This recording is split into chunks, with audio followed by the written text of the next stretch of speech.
Good relevant time of day to you all. I'm Seamus the Hug Monster, and this is Watcher of Realms, Tales of Tyr, the North Throne.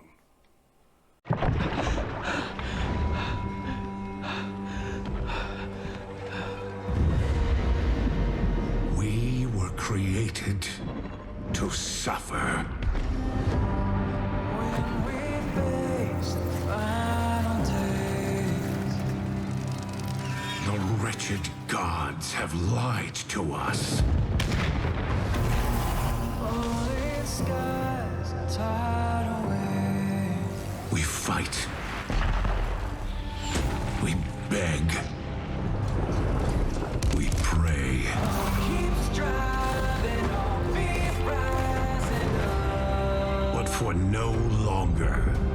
I won't lose sight, 'cause I'll keep fighting on.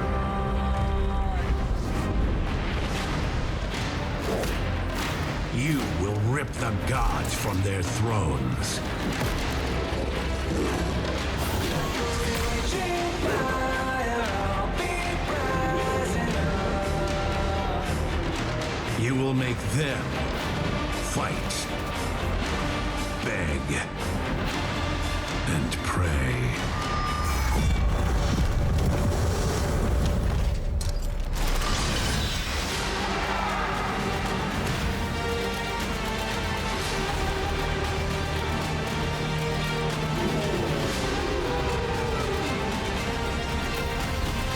I'll keep striving on, keep rising up. Become the God Slayer, as is your destiny.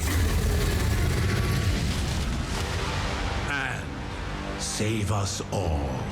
I'll keep fighting on. King Hengist was an isolationist. The southern empires being corrupt and greedy, he could not trust their word. His kingdom and people were to be protected above all else. From his throne in Fort Blacklast, the north was secure for his people and his alone.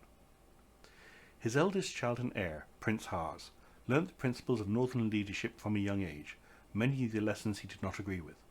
During a particularly harsh winter, Hars urged his father to open trade routes and forge alliances. King Hengist would hear nothing of it. He forbade his son riding south on pain of losing his right to the throne. The prince's pride was wounded. He had led his father's army on many misguided jingoist campaigns, but would not hear diplomacy from the future king. Setting aside his claim to the throne, Hars snuck out of Fort Blacklast under cover of night, determined to find allies in the wider world. The next years Hars spent travelling, mostly in the Dwarven Mountains and Mossoon Empire. He experienced far more than he ever had shielded in the north. Making many steadfast friends due to his natural charisma and bearing, he gained many oaths of aid should he ever need them. Fort Blacklast in the meantime was in dire straits. A band of ice giants laid siege and cut off fresh supplies. Even with strict rationing, what little supplies they had left would not last them long. Word reached Hars. He knew he had to ride home to do what he could. He asked those that had given him oaths of aid to help, while the voice of his father whispered in the back of his mind, "Oaths from the south are not worth the air that breathed them." The charge of men and dwarves led by Hars is still told as a glorious tale to this day. The giants were wiped out. As the snow settled, King Hengist looked upon the strangers and outsiders that had risked, and many lost, their lives to save people they had never known. Hengist embraced his prodigal son. Realizing the cost to his people in their isolation, he abdicated his throne in favour of the new King Hars and welcomed the allies his son had brought. Though in tale this would have been a new and happy time, Hars, not satisfied, still travels when possible, bringing home more new friends, such as the mighty Brokir, now Forge Master of Fort Blacklast, and the birth of his daughter and heir. This is not a tale, and few things end happily. Princess Valkyra, a good and kind girl, grew up learning rulership his service during hard times in the north. War with the frost giants and others led to plague and famine. Her father's daughter she took to the sword as easily as she did to diplomacy. She learnt everything she could and humbly listened to any who could teach her more. When given command of her own unit, they fast became one of the most respected and feared in battle. Then came the War of the White Knight, the war that almost broke the king. Frost giants were terrorizing the villages to the north of Fort Blacklast.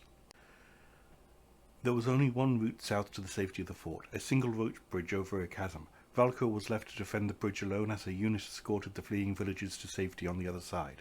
Her mighty sword in hand, she stood alone, hewing her enemies in twain before her.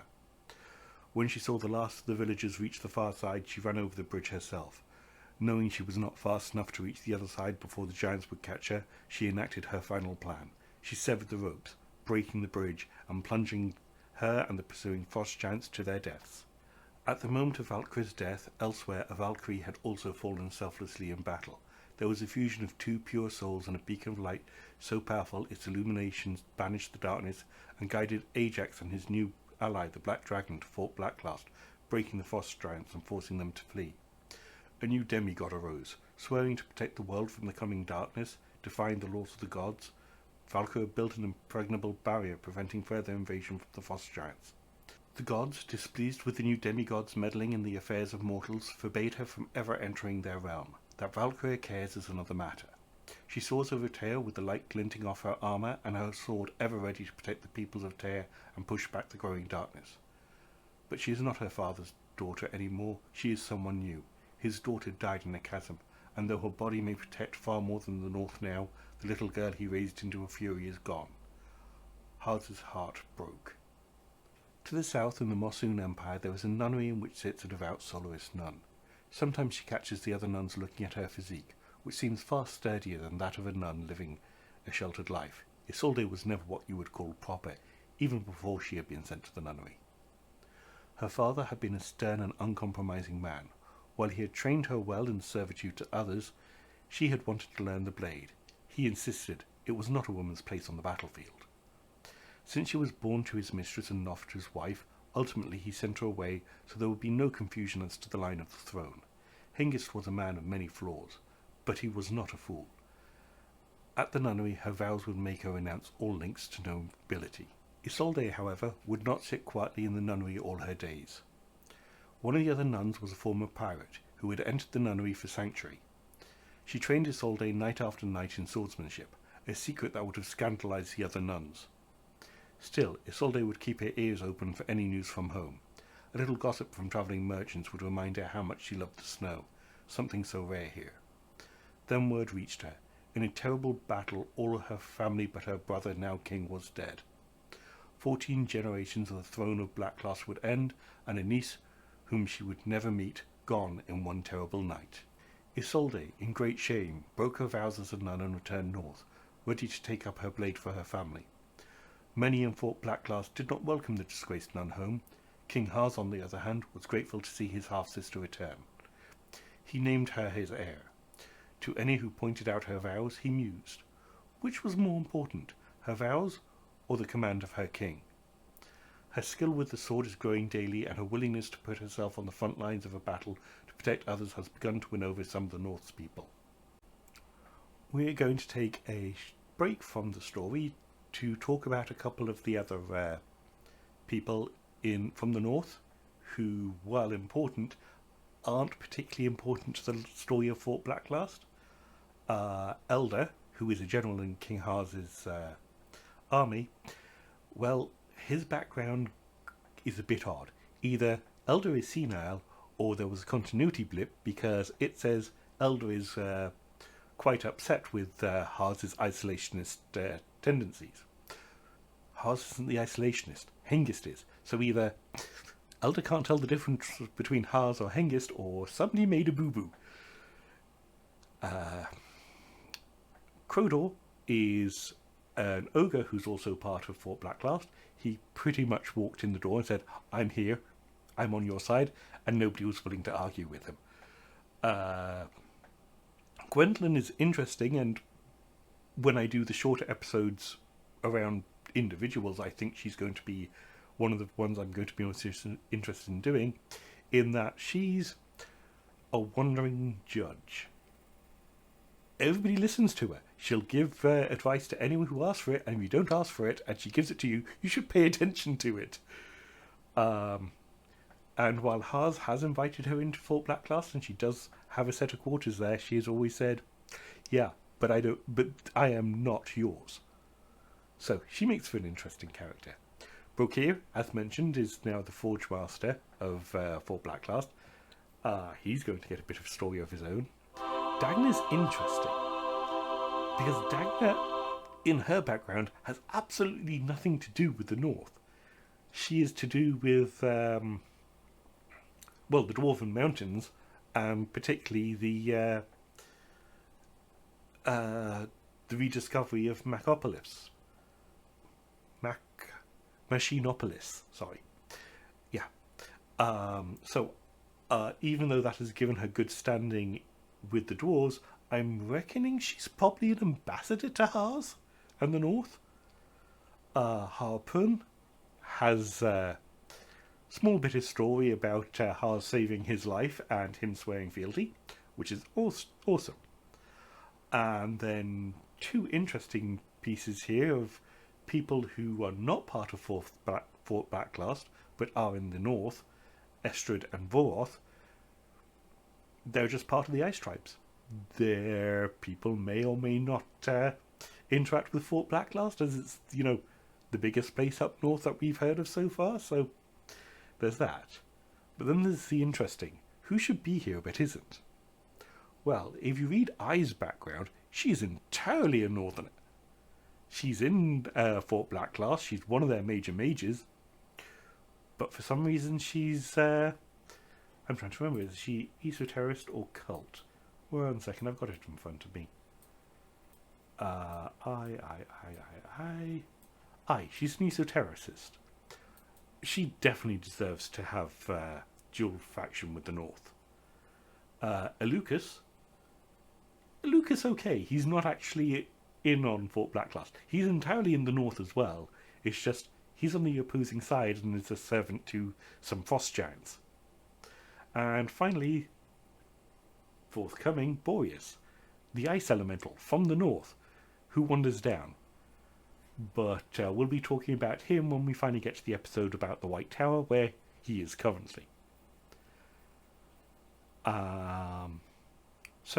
So I will eventually be doing mini episodes about specific people, where I take the chunks I did, like for the Haas, Isolde and Valkyra, and expand on them. And recently, outsiders have been travelling north to Fort Backlast. The Sea Witch Mari and her mentor Shamir, Olag, the former divine punisher of the Holy City, and High Archpriest Lightlock, one of the 7 elders of the White Tower, to name a few. They bring word of 2 songs. One calls to the south and whispers of power and domination. The other calls you north and sings of duty and sacrifice. More worrisome still are the rumours drifting north of the ancient god rising again in the far south. Fort Backlast prepares for a war that Tear can ill afford them to lose. It appears the battleground against the ancient god is to be the blood-soaked snow of Fort Backlast, and King Haas is to be its general. And we're going to take a short break now from the story to the people who are coming north. In other words, people whose story doesn't have anything in particular to do with the north. They're just in the north faction for some reason. Nocturne has literally nothing in his stories that says he's coming north or why. Sadie's here up in the north because it's as far away as she can get from Hex, who she thinks is out to murder her. She's possibly right as well. Felicia, nothing there. Shamir and Mari, now they have reasons to come north. Mari is quite central to the story of the north and the ancient god rising in the south, because her best friend, now enemy, Calypso, is in service to the ancient god, and she's specifically mentioned as following the song North. Shamir is mentioned as following her because, she was his apprentice and she's got her head on her shoulders. Maul should possibly be a lord in his own right. He's the king of the Weresharks. He has come north because his people are falling to the ancient god and he wants to save them.